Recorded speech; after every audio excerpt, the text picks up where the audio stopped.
Assalamualaikum warahmatullahi wabarakatuh. Jika dikatakan bahwa Nabi Muhammad Shallallahu Alaihi Wasallam adalah nabi terakhir yang ditunggu-tunggu oleh umat Yahudi dan Kristen, pasti banyak dari kita umat Islam yang akan setuju.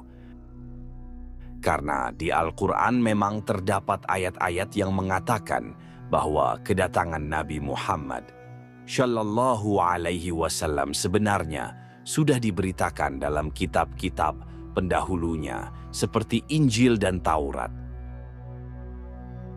Sebagaimana yang ternukil di dalam Al-Quran, Allah Subhanahu wa Ta'ala berfirman, "Dan ingatlah ketika Isa ibnu Maryam berkata, 'Hai Bani Israel, sesungguhnya aku adalah utusan Allah kepadamu, membenarkan kitab sebelumku, yaitu Taurat, dan memberi kabar gembira dengan datangnya seorang Rasul yang akan datang sesudahku, yang namanya Ahmad.' Maka, tatkala Rasul itu datang kepada mereka dengan membawa bukti-bukti yang nyata, mereka berkata, 'Ini adalah sihir yang nyata.'" Wa Al-Quran Surah Asy-Syaff ayat ke-6. Injil juga mengatakan hal yang sama tentang kedatangan Nabi terakhir di akhir zaman. Namun hal ini hanya ditemukan di Injil kuno yang diyakini berusia lebih dari 1.500 tahun. Sebagian orang memprediksi Injil tersebut adalah Injil Barnabas. Dalam Injil itu, nama Nabi Muhammad Shallallahu Alaihi Wasallam disebutkan beberapa kali. Salah satunya di bab ke-44 yang mengatakan, Barnabas berkata, pada bab ini Yesus atau Nabi Isa menyebut nama Nabi Muhammad, "Oh Muhammad, Tuhan bersamamu." Yang lebih jelas lagi ada di bab pertama, di mana Nabi Isa atau Yesus bercerita kepada Barnabas bahwa dirinya akan dibunuh. Namun Nabi Isa berkata, Allah akan membawanya naik dari bumi.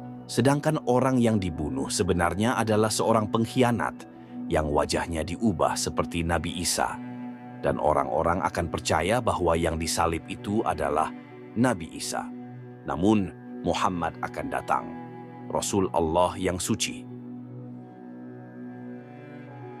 Dari semua kitab terdahulu, memang telah disebutkan tentang kedatangan Nabi Muhammad Shallallahu Alaihi Wasallam. Tapi, bagaimana jadinya jika kabar kedatangan Nabi Muhammad Shallallahu Alaihi Wasallam ternyata tertulis juga di kitab umat Hindu? Pertanyaan ini pasti mengejutkan bagi kebanyakan umat Islam maupun umat Hindu itu sendiri. Bagaimana tidak, syariat dari kedua agama Islam dan Hindu ini memang sangat jauh berbeda. Dan kenyataannya, berita tentang kedatangan Nabi Muhammad Shallallahu Alaihi Wasallam tidak hanya diberitakan dalam kitab Injil dan Taurat. Bahkan, ramalan atau berita kedatangan Nabi Muhammad Shallallahu Alaihi Wasallam juga terdapat dalam kitab suci umat Hindu, yaitu kitab Weda. Agama Hindu termasuk salah satu agama tertua di dunia, meski tidak ada kejelasan kapan lahirnya. Namun, dalam sejarah dikenal ada 3 periodisasi. Yang pertama adalah perkembangan agama Hindu di India pada zaman Weda, tahun 6000 sampai 2000 sebelum Masehi. Kedua, perkembangan zaman Brahmana, tahun 2000 sampai 1500 sebelum Masehi. Dan ketiga, zaman Upanishad, tahun 1500 sampai 1750 sebelum Masehi. Jadi, diperkirakan Hinduisme ini telah ada kira-kira 6500 tahun sebelum Islam disempurnakan oleh Nabi terakhir, yaitu Nabi Muhammad Shallallahu Alaihi Wasallam. Pundit Faith Parkash, seorang profesor bahasa dari Universitas Allahabad di India yang juga menjadi pendeta besar kaum Brahmana, dalam salah satu bukunya yang berjudul Kalki Avatar atau Avatar yang Baru, memuat sebuah pernyataan yang sangat mengagetkan bagi kalangan intelektual Hindu. Sang profesor secara terbuka dengan alasan-alasan ilmiah mengajak para penganut Hindu untuk segera memeluk agama Islam dan sekaligus mengimani risalah yang dibawa oleh Rasulullah Shallallahu Alaihi Wasallam. Menurutnya Muhammad, Rasulullah Shallallahu Alaihi Wasallam adalah sosok yang dinanti-nantikan sebagai pembaru spiritual. Profesor Pundit Ved Prakash yang masih berstatus sebagai pendeta besar kaum Brahmana dan ahli bahasa Sanskerta mengatakan bahwa ia telah menyerahkan hasil kajiannya kepada pendeta besar kaum Hindu dan mereka semua menyetujui kesimpulan dan ajakan yang dinyatakan dalam buku tersebut. Semua kriteria yang disebutkan dalam kitab suci kaum Hindu atau Weda tentang ciri-ciri Kalki Avatar sama persis dengan ciri-ciri yang dimiliki oleh Rasulullah Shallallahu Alaihi Wasallam yang lahir di Mekah. Profesor Prakash menguatkan pernyataan itu dengan mengutip beberapa hal dari kitab Weda, kitab suci agama Hindu. Menurutnya, dalam kitab Weda, sosok Kalki Avatar akan menjadi pembawa risalah terakhir atau Prophet of Bhagwan untuk menuntun seluruh dunia. Dan itu hanya terjadi dalam kasus Nabi Muhammad Shallallahu Alaihi Wasallam. Menurut ramalan Hindu, Kalki Avatar akan lahir di sebuah jazirah atau pulau, dan itu di wilayah Arab yang dikenal sebagai Jazirah Arab. Dalam kitab suci Hindu, menurut Profesor Prakash, ayahnya bernama Vishnu Bhagat dan ibunya bernama Somanip. Dalam bahasa Sanskerta, Vishnu berarti Tuhan dan arti harfiah dari kata Bhagat adalah hamba atau budak. Sedangkan dalam bahasa Arab ini berarti Abdullah, sehingga Vishnu Bhagat berarti Abdullah atau hamba Allah. Sedangkan Somanip dalam bahasa Sanskerta berarti damai dan tentram, yang dalam bahasa Arab berarti Aminah. Sebagaimana kita ketahui, ayah Nabi Muhammad Shallallahu Alaihi Wasallam bernama Abdullah dan ibundanya bernama Aminah. Agama Hindu sendiri memiliki 3 kitab suci besar, yaitu Veda atau Weda, Upanishad, dan Purana. Kitab tersebut berasal dari sekitar 4.000 tahun yang lalu. Dari seluruh kitab suci tersebut, kitab Weda adalah yang paling suci. Yang paling menarik, nama Nabi Muhammad Shallallahu Alaihi Wasallam beberapa kali disebutkan dalam kitab agama Hindu tersebut. Kitab Hindu mengakui akan kedatangan Nabi Muhammad Shallallahu Alaihi Wasallam, dan kitab Hindu juga menjelaskan bahwa ada ayat-ayat ramalan tentang kedatangan Nabi Muhammad Shallallahu Alaihi Wasallam.